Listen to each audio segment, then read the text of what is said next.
money. We're going to Super Bowl.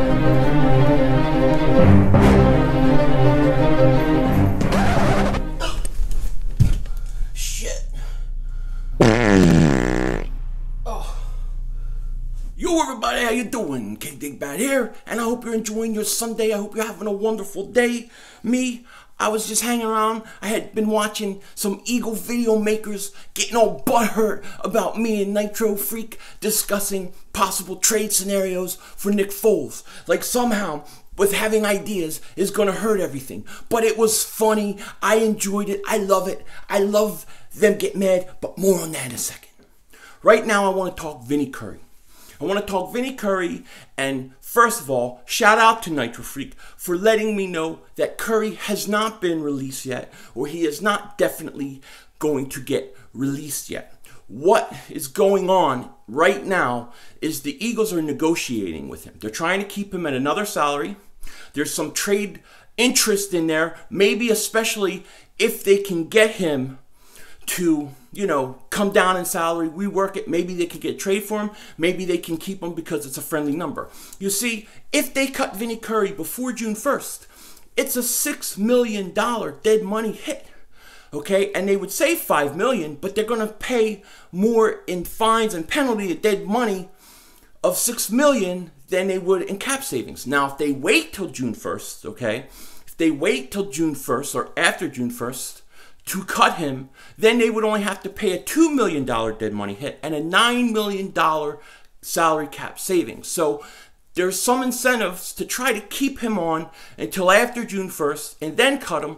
But, I think the Eagles are in a tight spot here with the cap. I think they're going to take that $6 million dead money hit and save $5 million if they have to. But if they can rework the deal, if they can do some things, maybe figure out the trade interest, maybe get him to redo his contract, the Eagles may be able to keep him. So let's see what happens. I know Ian Rappaport originally had said he got cut or he was going to get cut, but that hasn't happened yet. The Eagles are still in the negotiating process with Curry. So let's see what happens.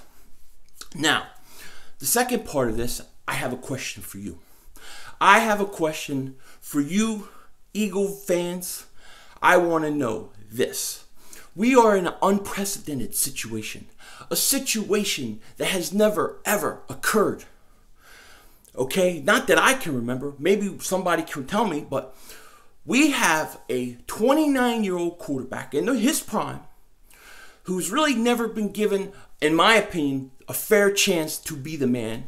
When he was with the Rams, it wasn't really the best situation with Fisher.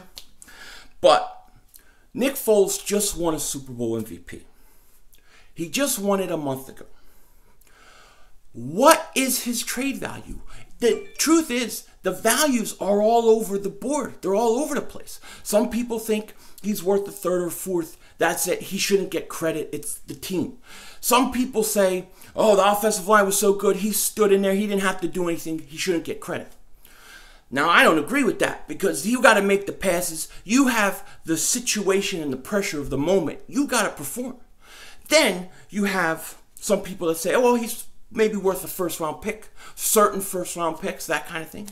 And then you get people like Bill Polian, Hall of Fame NFL executive. You say he's crazy? Maybe he's crazy. I don't know. But he said he would not start a negotiation for a trade with Nick Foles if it doesn't start with 2 1s and 2 2s. Now that's a lot of value. I don't know if I think it's that much value. Me personally, I think you have to start with 2 1s. So when you look at Nick Foles' trade value, and then you have a conversation like me and Nitro Freak had and saying what we want, we're basing the trade, okay, the whole thing, that Nick Foles holds a lot of value.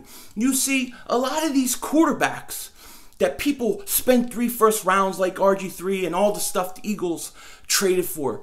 When teams trade up to get those guys, they're always quarterbacks. You never see somebody give 3 1s for running back or wide receiver, that kind of thing.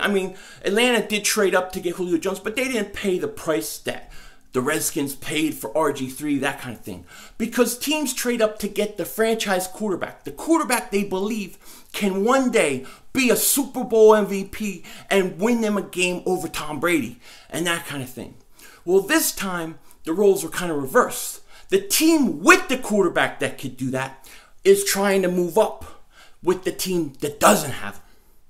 So, can the Eagles get value out of Nick Foles? You tell me. I say, and I stand firm in this, I believe Foles is worth 2 number 1 picks because what he did is not something that a lot of quarterbacks, even more talented quarterbacks, can do. It's not easy to win a Super Bowl, especially when the game is in your hands. But Nick Foles did it. So now I must go back to enjoying myself, laughing at the video makers getting mad and pissed off at what we said. I think it's very funny when they call us morons. I prefer the term dingbat, King Dingbat. Please, thank you very much. Take care. Talk to you later, and don't be a dingbat.